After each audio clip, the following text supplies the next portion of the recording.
All right. Welcome to the RECO12 speaker meeting. My name is Justin and I'm an addict. And thanks to my God, the steps, and the fellowship of other addicts, I'm sober one day at a time since June 19th, 2015. And for that, I am beyond grateful. Welcome once again to the RECO12 speaker meeting. We are an organization whose addictions include alcohol, drugs, lust and sex, food and gambling, just to name a few.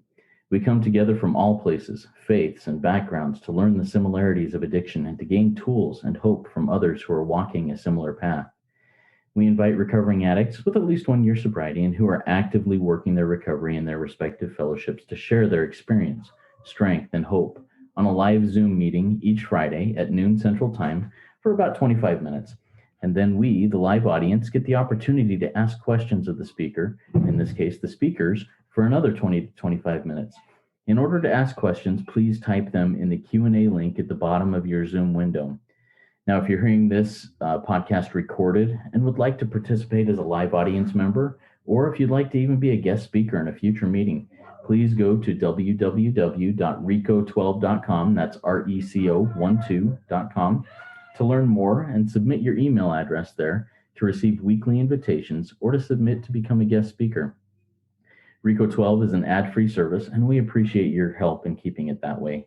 We do gratefully accept contributions to help cover the costs of the Zoom platform, the podcast platform, web hosting, and administrative costs. To contribute, you can go to reco12.com/support, or you can click the link to PayPal in the chat of the live meeting, or if you're listening on the podcast in the show notes, there is a link to do it from there.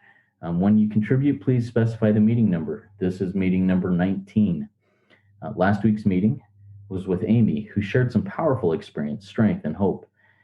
If you missed hearing that one, or any other meetings we've done, you can listen to them in podcast form by searching for RECO12 Speaker Meeting Podcast on virtually any podcast platform that you use. Or you can go to the RECO12 website and find it under the link podcast. Now, if you find value in RECO12, please share it with others in your recovery network. Also, please rate and review RECO12 on the podcast platform of your choice. This will help us get these messages out to more addicts who suffer. Now, let's introduce our guest speakers for today, Patricia and Sid. Now, Patricia and Sid are a mother and son team. They will be speaking today about their recovery journeys, both individually and together. Patricia has actively been working her recovery in Al-Anon and CoDA for about 20 or so years, but not consecutively. As you'll hear from her, she was away for a while as she thought she was cured. She'll tell you more about the cure during the speaker meeting. And Sid's fellowship is CMA, Crystal Meth Anonymous, and his sobriety date is July 3rd of 2017. Both Patricia and Sid are very active in program services and continue to work the steps with their respective sponsors and sponsees. They see this invitation to speak as a continuation of their 12th step and hope that their stories will give others the confidence, courage, and optimism to never give up. Take it away, Patricia and Sid. The floor is yours. Well, hello there. I am Patricia, and that is my baby boy, Sid. Yes, he's a big boy now, but he is always going to be my baby boy. Sid? Hi, yep, and I'm Sid. I'm the not so baby boy. So Sid and I Justin and I met a few months ago on another format that we were both sharing, and he invited me about a month or so ago to do this. It is a leap of faith for both Sid and I, so bear with us. But God is in charge, so I'm okay. So then as I was thinking about it, I thought, well, you know what? It would really be cool to invite my baby boy to do this with me.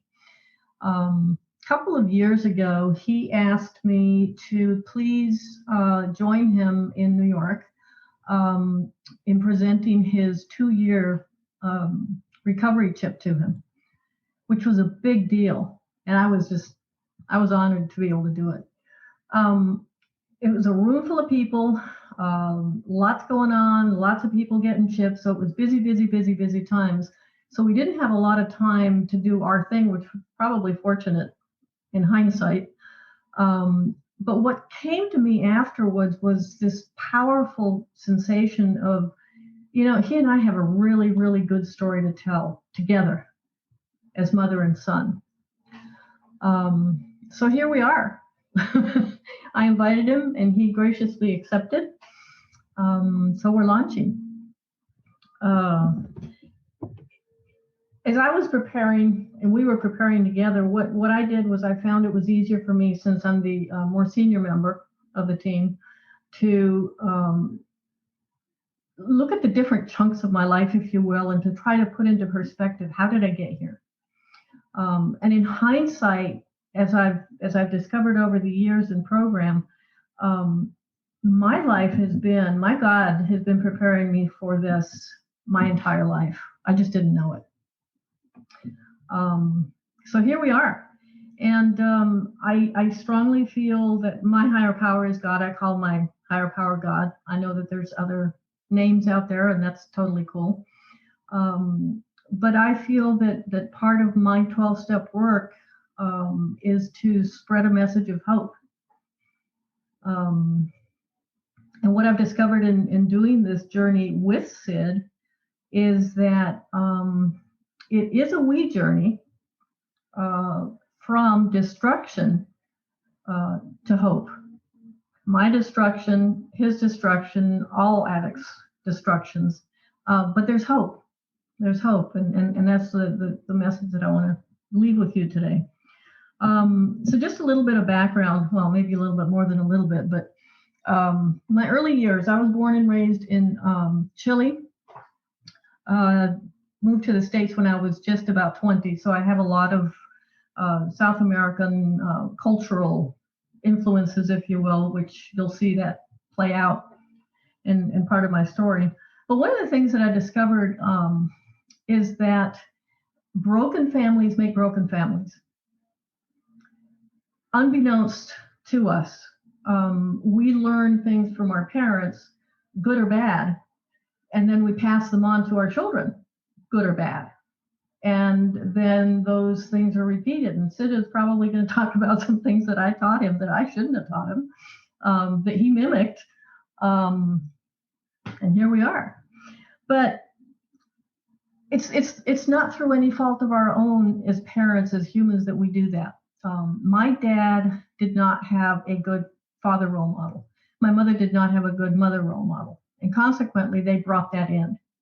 And it just keeps getting passed on and on. One of the things that I have realized in hindsight, or realized through program, is that one of the major issues for me was that I was raised godless. And I didn't realize the impact of that hole in my soul until I was way into life. And I passed, like a good parent, I passed that on to my kids. So then in my teens, my parents at that point were living in a small mining town in Peru. There was no high school. So all of the kids, all of us had to leave to go away to high school. So at just barely 13, I went back to Chile from Peru. And back in those days, this was in the early 60s. Yeah, 60s. Mid 60s. There was no communication. There was no cell phone. There was no technology. There was no internet. The town that my parents lived in Peru had no phone service. So the only way that we could communicate was through ham radio. But that required arranging with a ham radio operator. So what that meant to me was that here I was at 13. I was in boarding school. So I had structure academically, and I was locked in except for the weekends. But other than that, it was a free-for-all. I had no moral or spiritual guidance whatsoever. That's not what they were there for. You know, they were there to make sure that we had our uniforms on right, and that our rooms were clean, and that our academics were in order. And I kept that front up, by the way. In the background, being in a different country away from my parents, I was doing a lot of stuff, messing around with drugs and alcohol. I became sexually active pretty young. We had a great system of telling my grandparents and guardians that we were going one place for the weekend, and the other set of guardians and grandparents that we were going to the other place. And instead, we were taking off and going hitchhiking to the beach or the ski slopes, depending on what season it was. Sneaking out at night, all night. Good stuff. Not not really. So at 16, that came to a halt because I had to leave Chile due to politics. It was a really, really difficult time for me. I think as I reflected, that was probably one of the most traumatic periods of my time. I was 16. I had to leave my country. I didn't know where I was going. Didn't know what I was going to do. Didn't know where I was going to spend my senior year in high school or what was coming. All I knew was I had to get out of Chile. And there's a lot of stories around my getting out of Chile. But long story short, I wound up ultimately having to skip the border, went into Peru, and then wound up going to Guatemala. Because Guatemala meant no boarding school, and that was the basis of my decision making at that point in time. So here I am at 18 now in Guatemala, pregnant. And back in those days, when you get pregnant in Latin America, you get married. It's the only option. So I did. And unbeknownst to me, the guy that I married, his nickname was Loco.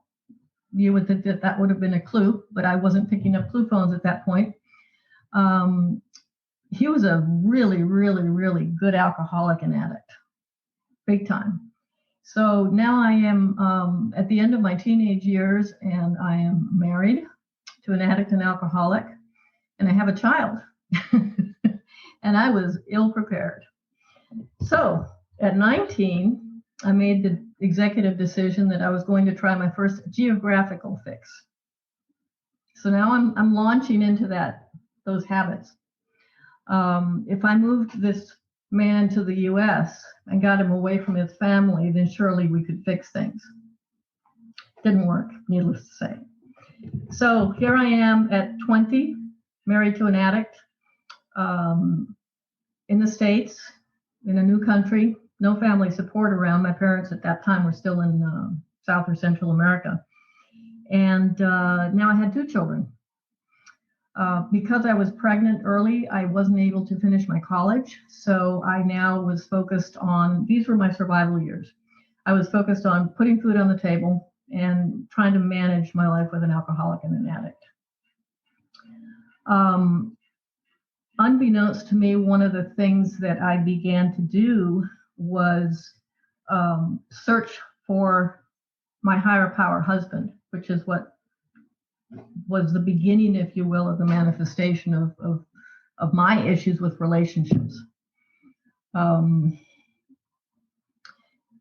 Later, I got divorced, started this search for higher power husbands, and later in my 20s, I had my baby boy. Now, see, one of the things that's significant here is that I thought that that came later. I was going to say, I thought that things were going to be different because he was from a different father. And that was true in some regards, but I'm getting ahead of myself. The threads that are wrapping through this was that I was damaging myself. And when my kids came along, I started damaging them because of my own stuff, not intentionally, but because of who I was becoming. And I was still godless. So there were a lot of holes. So then we moved into the next period, which I call my white knuckling years. And these were the years where my older children were beginning to show, they were going into their teens, early teens, and they were starting to show their genetic predisposition to their father's illness. So those years were nuts. It was actually pure hell. Their teenage years was just pure hell. We had in and out of rehab, inpatient, outpatient, family counseling, arrests, running away from home, barely holding on to school. One of them actually dropped out. And in the middle of all of this was Sid, who was 6 years younger. God knows what was going through his head. I'll let him tell that part of the story. But again, I was on this quest of if I can just find the higher power husband, I can fix this. And my other children were completely out of control. So I'm trying to find where I am. Oh, those crazy white knuckling years, with all of that was going on, my father died. That was my first major loss. He was very young. It was, I didn't expect it. I don't think my mother expected it. So stuff was chaotic. So here I am, still damaging me, still damaging my children. Sid was becoming what I label the lost boy. And I was so godless. Enter Sid. Hi.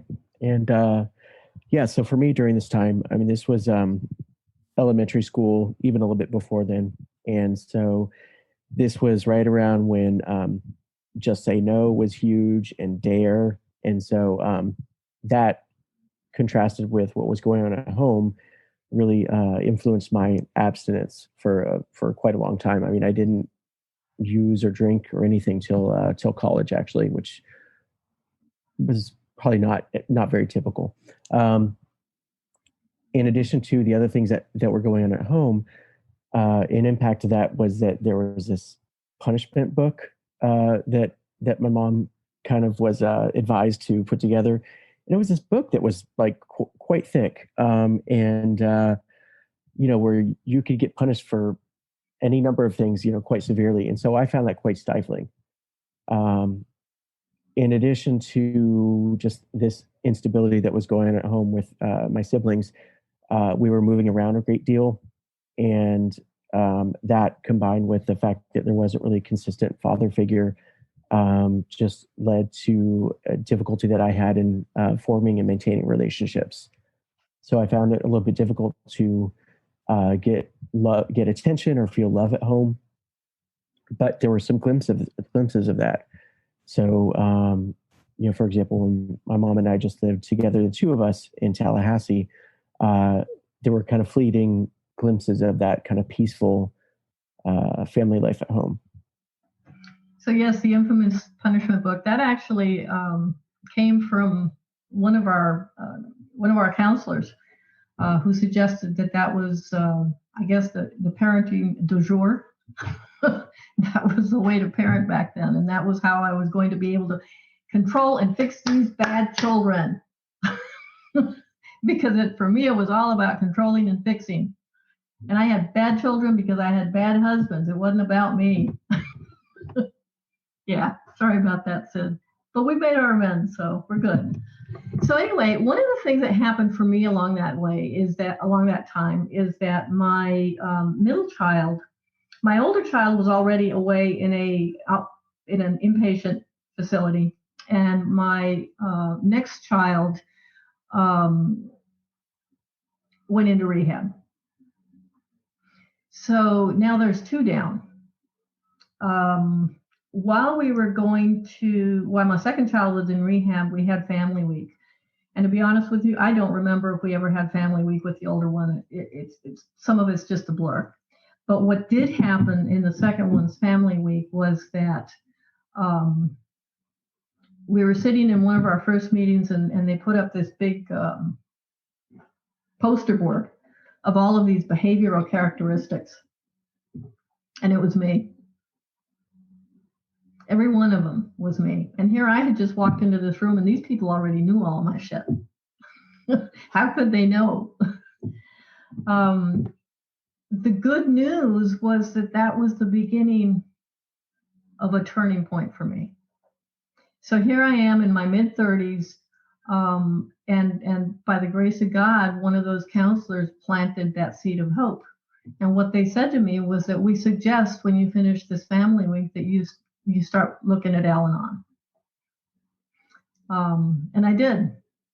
And it was a lifesaver. I was like a sponge. I needed it so badly, and I just had no clue. I had no clue.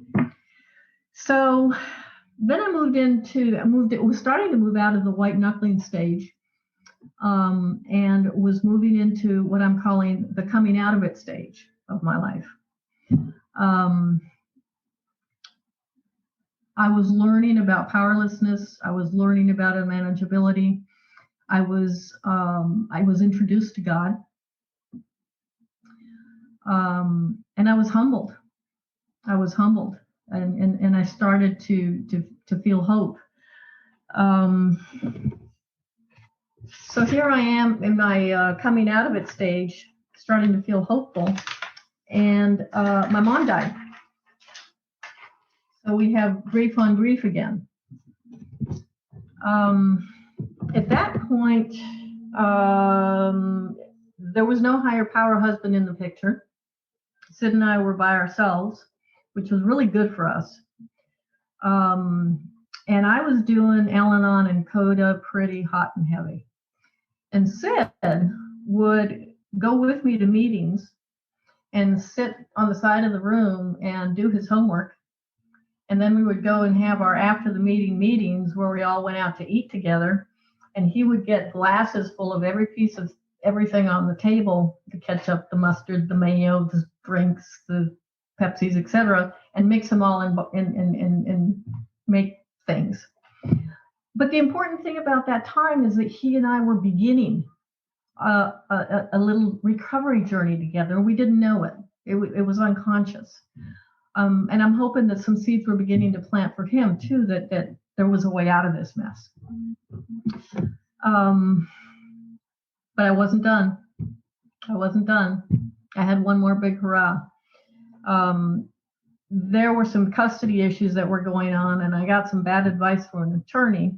Custody issues going on with Sid and his father. And I got some bad advice from an attorney who suggested that if I was married and showed a stable home, I would probably have a better chance in the courts. So I found another higher power husband. And that was probably the worst of the worst and the most damaging for both Sid and I. It was a disaster. And I remember getting to a place where I said, you can have it all, but you can't have my soul. Sid? So for me, during this time period, it was really the most challenging home life period, especially with this new stepdad. There were just a lot of challenges at home, and I would have a lot of late night conversations with my dad, and his encouragement for me at the time was to stay out of the house as much as possible, just focus on school, focus on my activities. And I think that was really the beginning of where that became a higher power for me, just succeeding and putting everything that I could into that. Also, hi, I'm gay. And during that time, I was starting to realize that I was gay, and I was very much closeted, and I had this shame, and something that I faced, and I think a lot of other gay people face too, is this need to very much excel in other areas of their life to kind of compensate for that shame that they're feeling. So there's that higher power piece. Also, I had decided in high school that I was going to follow this Baptist God higher power. And then when I came out, that didn't really go so well with that church and with a lot of those people. And so I felt very lost. And I didn't really see that as, being my higher power anymore. So following that period, I went to college. I came out, and I found this new sense of freedom from that, stifling sense of, some of the punishments and things like that at home, some of the instability, and just other things that were internal to myself, like with being gay and coming out. And this is where, for me, drugs and alcohol began. And it was really a way of life, not only I'd say within college, but especially within the gay community. There's a lot of drug usage, and it was just very normal. It was what we did to socialize. And also for me, it made just building those relationships and, or at least what I thought was building those relationships just a lot easier. So, okay, back to you, Mom. So yeah, that time from college, from Sid's college, transitioning into his first job were difficult years, but in a different way than they had been difficult prior to that.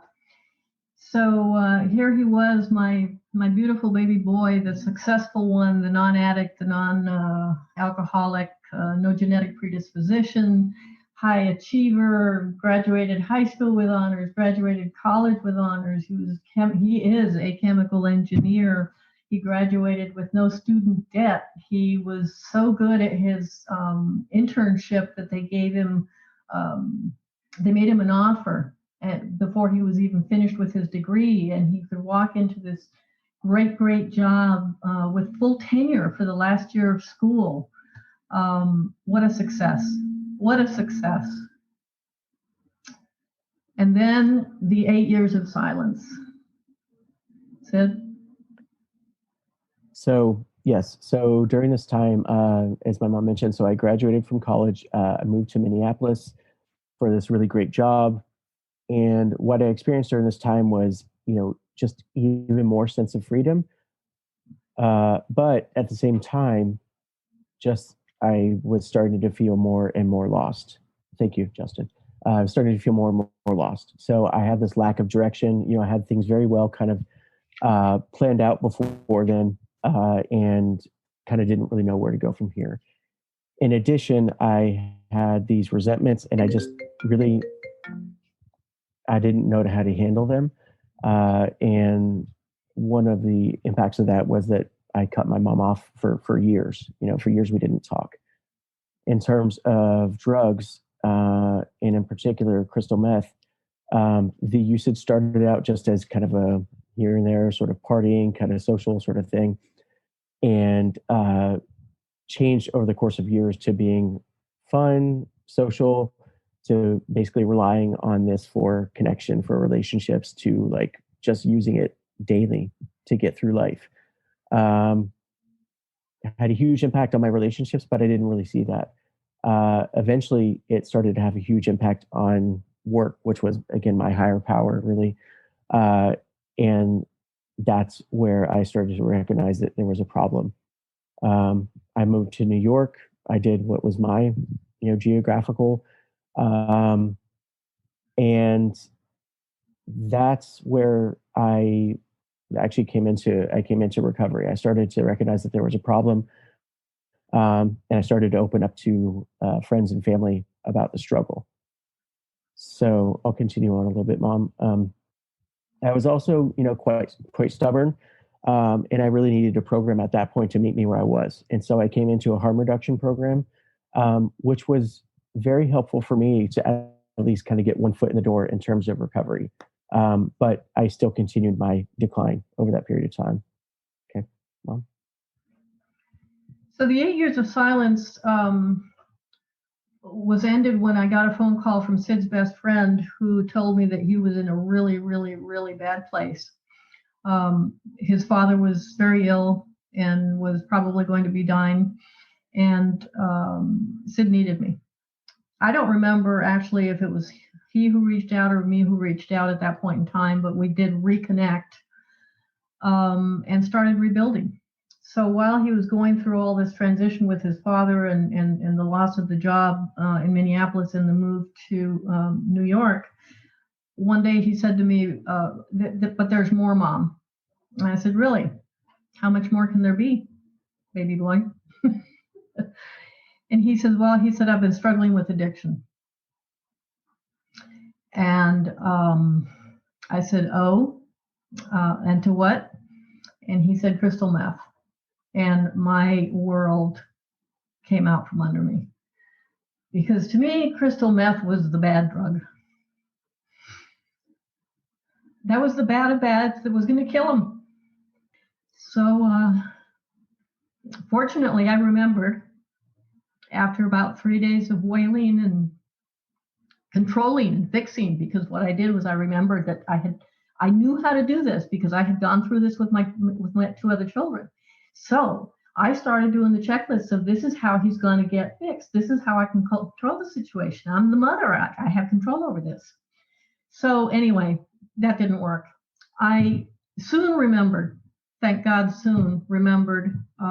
Al-Anon. in CoDA and 12-step. And I went back into Al-Anon on my knees. And I have been back since. That has been, I don't know how many years, 10 years maybe, give or take, something like that. And I'm in for life.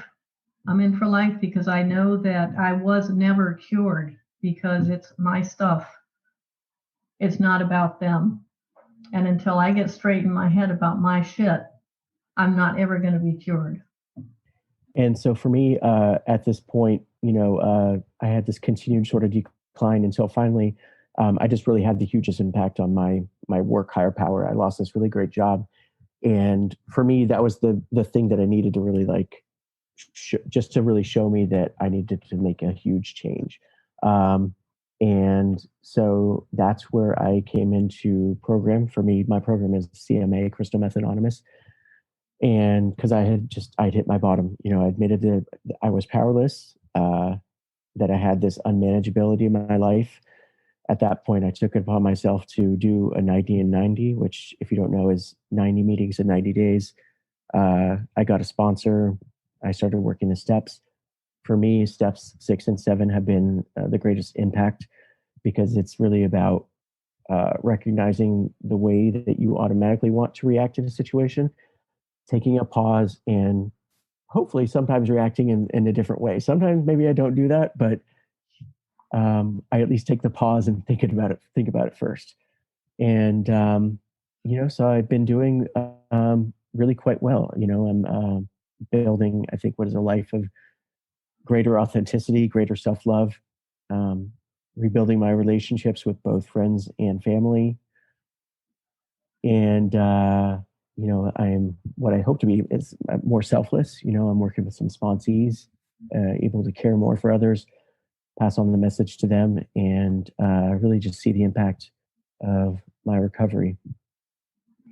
So we are on this journey together, which has just been phenomenal. It's just been phenomenal. I don't know that my recovery would be as complete as it is and has been if I hadn't been able to share this journey with Sid.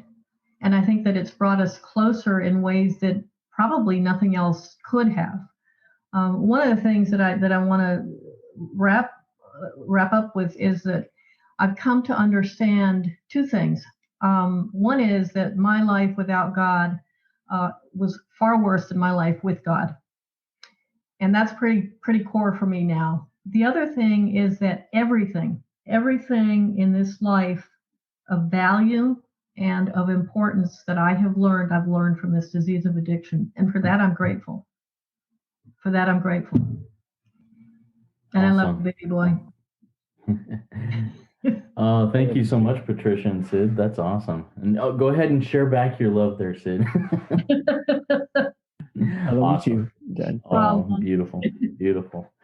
All right. I so appreciate your stories. What awesome, amazing stories. I mean, Patricia, your growing up, I think, is a novel in and of itself, probably. And then Sid, your journey over the last, decade to 20 years is just I'm sure one that could also fill a novel. I'm gonna jump right over into the Q&A section here. So it's now time for our guest speakers to answer your questions. If you have questions, please make sure you type them in the Q&A section down below. I've got a few here that we'll start off with, and we'll go from there. So first of all, I want to start with Sid. Sid, that punishment book, man, I really can relate to that. Although I never saw a book in my home, I can get that. But tell me, how did that punishment book impact your image of your higher power moving forward? That's a good question. I don't know that I can necessarily relate it to a notion of higher power, because at that point, I don't really know that I had any notion of what a higher power was.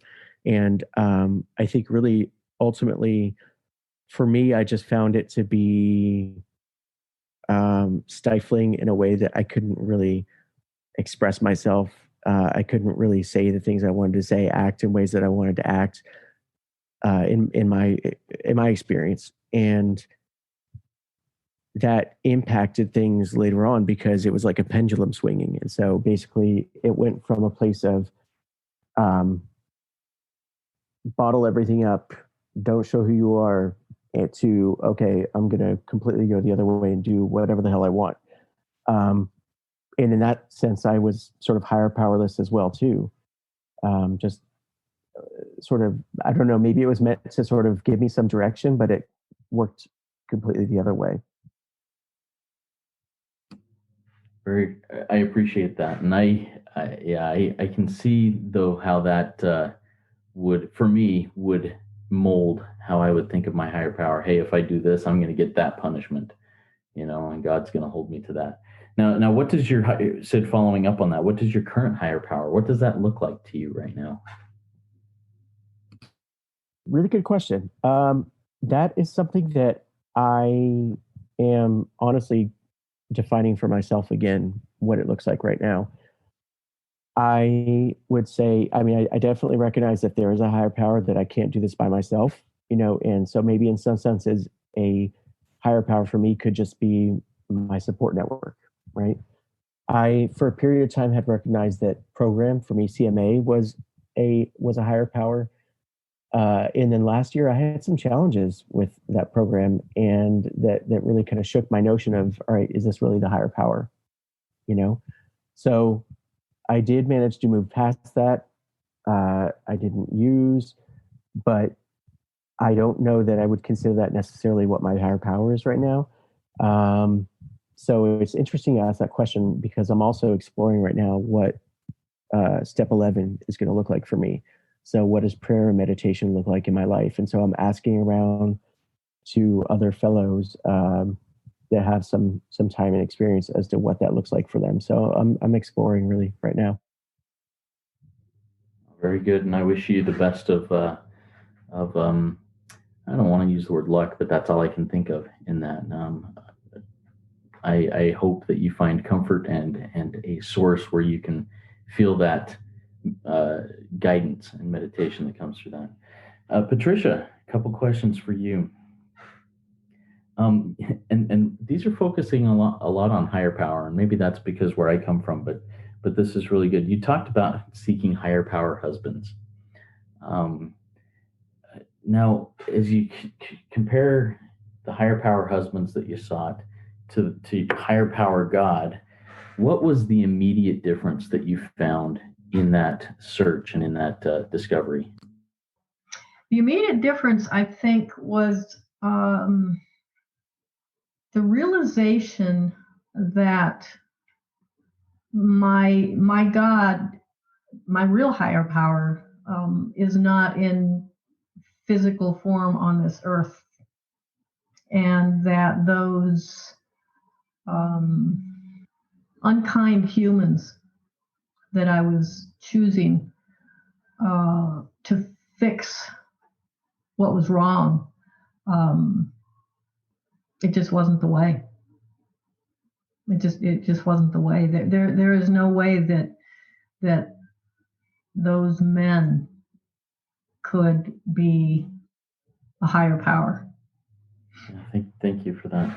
And a follow up, and this doesn't really have to do with the higher power, and we'll get off of that there. But you talked about how you really wanted to control the bad people in your life.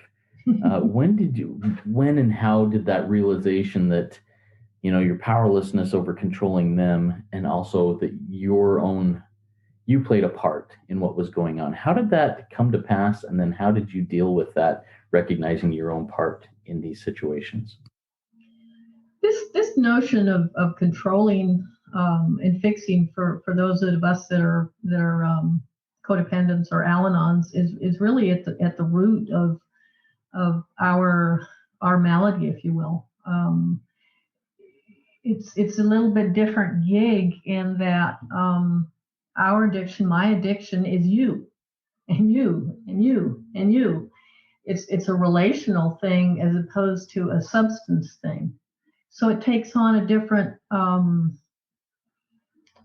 It's a horse of a different color in that it's less elusive. I mean, it's more elusive. I can't stop having relationships in order to consider myself cured or fixed. But what I can do is to control my controlling behavior. And that's out of the desperation of trying to make it better. One of the conversations that Sid and I had while we were doing our prep work was, I made a comment that I had heard somewhere recently that this notion of addiction is a love disorder. And we had a little bit of conversation about that, because I think, and correct me, Sid, if I'm misquoting you, but I think that his interpretation of that was because my addiction is this relationship thing and the higher power husbands and so on and so forth, that that was the kind of love disorder that I was referring to. And I was in part, but that's not the complete picture. The complete picture is that it's a love disorder starting with love of self.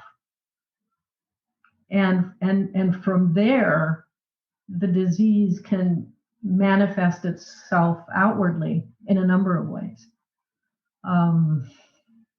Did I answer your question, or did I go off on a path? I think you shared exactly what you needed to share. It was good. I actually want to mention one thing on the control piece too, because that's definitely something that it could be one of my defects. And I would say that I think that over time I've gotten a bit better at trying not to control others, or letting go of that control, or sort of stepping back a little bit.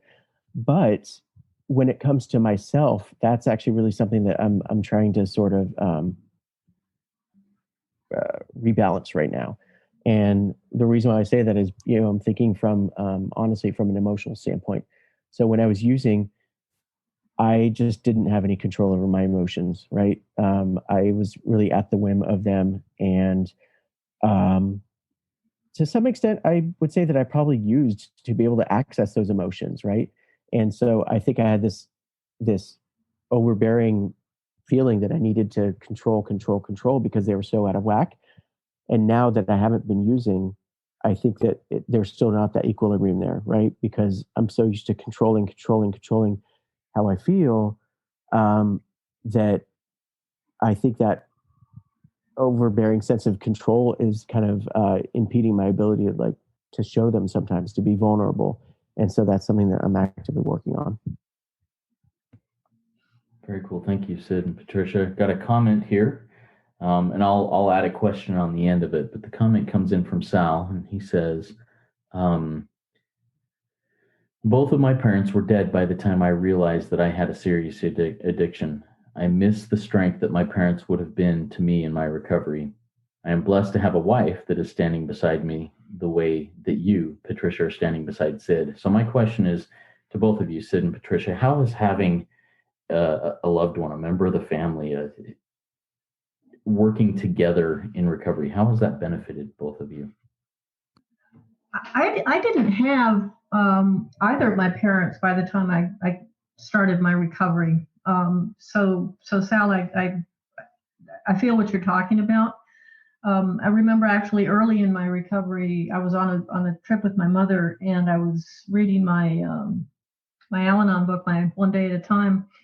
And she asked me what I was reading, and man, I got excited. It's like, oh, let me tell you. And I started telling her, and we're in a hotel, and I'm talking. And I look over, and she's sound asleep. And it pissed me off. It's like, here I am telling you about one of the most significant events of my life, and you fell asleep. So, Sal, I guess I would say the support comes from different places, and we just don't know where it's coming from. For me, it's been paramount, sharing this journey with Sid. It's strengthened my recovery, and it has really, really helped me to see the family unit differently. And where I used to lump everybody into the same bucket, I now am able to see each one as their own person and establish a relationship based on where we both are. Where he is, where I am with my other children. They're not all in the same bucket anymore. Yeah, and for me, it has, I would say my relationship with my mom has just blossomed. You know, it's come to a really beautiful place. I did my 9-step amends with her last year around Christmas time, and it's been great to have her support throughout this time, and to continue to grow together. And unfortunately, I don't have that with my dad. I won't have that with my dad. He passed several years ago, and it's a regret that I have. That I was still stuck in my addiction as he was passing. I was there as much as I could, but I really wasn't that present during that period of time. And he's on my amends list. I don't know what that's going to look like, but I'll determine that later. So I'm really fortunate to have what I have with my mom. Beautiful. Thank you both for sharing that. I really appreciate that. And I think that having that family support really does help in the recovery of both sides, the healing and the recovery. Awesome. Oh, we do have a question that came in from Leanne. Leanne, this is for Patricia. She says, when Sid was in the throes of addiction, how much did you lean in to help and also let go? How did you balance the codependency disease to fix and letting God? That's a slippery slope. It's a very slippery slope, and it is through trial and error. I remember the early years after Sid and I reconnected, when he was still very actively using. I remember trying to juggle my momness and my desire to help with bailing him out of what he had created for himself. And some of the ways that I juggled that was he didn't have a bed. And instead of giving him money, I bought him a bed. Because that way I at least felt like I had some control over where that money was going, and it wasn't going up his nose or wherever it was that stuff was going. So it was a question of just finding my way and setting boundaries. I remember having a conversation one time about, I can't control what you do outside of my house, but don't bring it into my house. And we had a really, really bad Christmas one year because he brought it into my house. But all of that is learning. All of that is learning how to navigate. It was an unpleasant thing to go through, but I think that I grew from it. I believe that Sid grew from it. To some degree, it's making it up as I go along. Is this enabling or is this helping? And keeping my mouth shut. If he's not asking for advice, I don't give it. If he's not asking for money, I don't give it. If he's not working his program the way that I might think he should be working his program, or if he's not defining his higher power the way that I think he should be defining his power, that's his business. That's his, and I have no business being in there. But it's day by day. The mom stuff is really hard to push to one side. Where as parents, we've got this conditioning that says, well, it's your job, you're supposed to. And that's really not true. At some point, you're really not, I'm not the mom anymore. Sid's 40 years old. He doesn't need a mom at this stage to be that kind of mom in terms of telling him what to do and how to do it and all that kind of stuff, and bailing him out of the stuff that he might create for himself. That's not my job. My job today with him is to have a fun adult to adult relationship. It changes. One thing I want to say is, so for the record, that so for that Christmas visit, I guess I on a technicality, I brought it into the house, meaning that it was in me, right? But I did not bring the drug into the house, right? But in all seriousness, yes. I mean, I honestly was still high, and it made for a very difficult holiday. And honestly, that's just an example of the powerlessness and unmanageability, right? Because I knew I was going to my family's for the holiday, but I was doing things that probably would not have led to a good experience, like the night before and even before I left.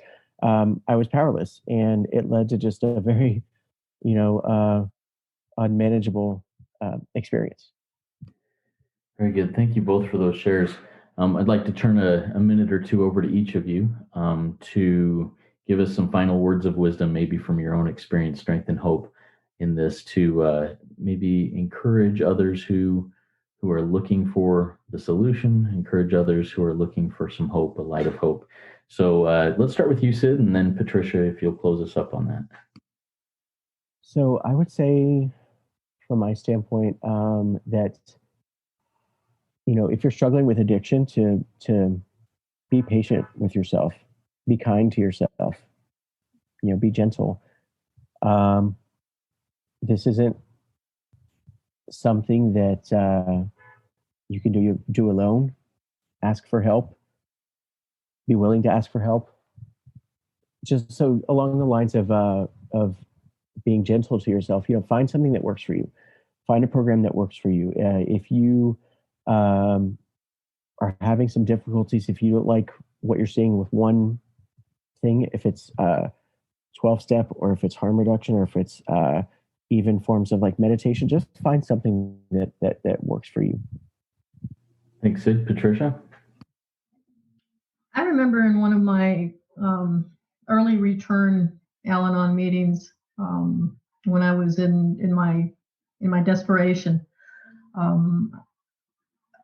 It was during the 8 years of silence, and my relationship with my other children was in the toilet as well. And I remember there was a woman who was 90 years old in my meeting, and she had just reestablished a relationship with her granddaughter.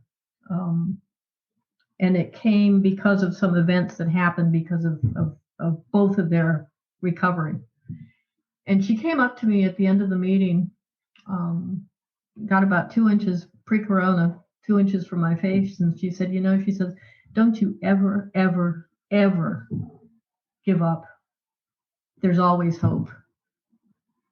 It struck me because she was so convicted, but I dismissed it because I didn't think at that time that there was ever hope that I was going to be reconnected with Sid, and certainly not on this level.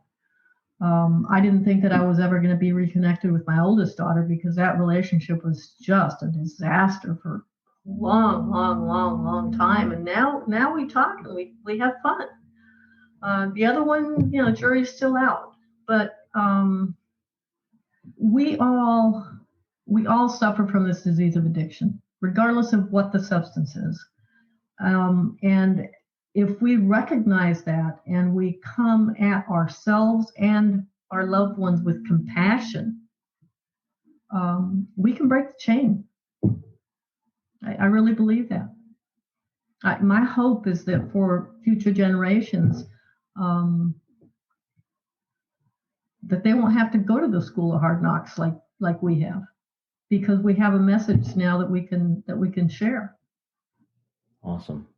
I really appreciate that, Patricia and Sid.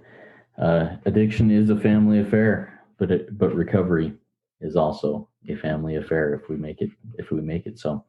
All right, that was a great RECO12 weekly speaker meeting for all addicts and those wanting to learn more about addiction and the recovery therefrom. If you have any other questions, please go to RECO12.com/forum and join in our community and ask those questions and answer others' questions that may come up there. I invite the audience to come back next week. If you have not yet gone to RECO12.com and submitted your email address to get on the invitation list that goes out every Wednesday, please do so. That way you can join us live each Friday at noon Central Time.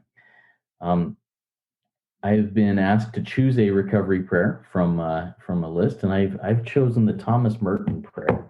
So I'm going to close this out with that and send us into our day with that one. My Lord God, I have no idea where I am going. I do not see the road ahead of me. I cannot know for certain where it will end, nor do I really know myself, and the fact that I think I am following your will does not mean that I am actually doing so.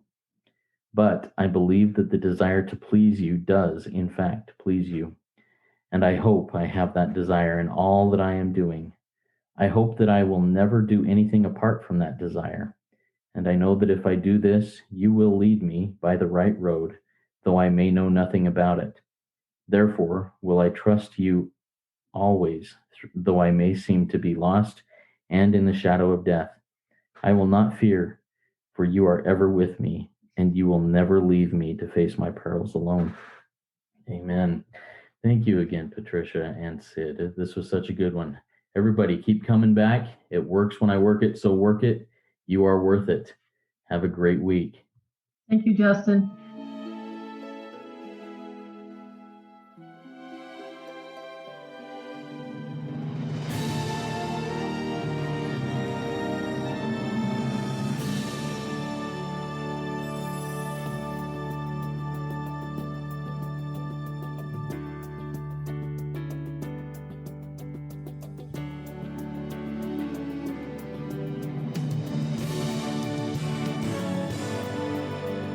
Standing still a moment, carving out this time, reflecting on the landscape of this life of mine.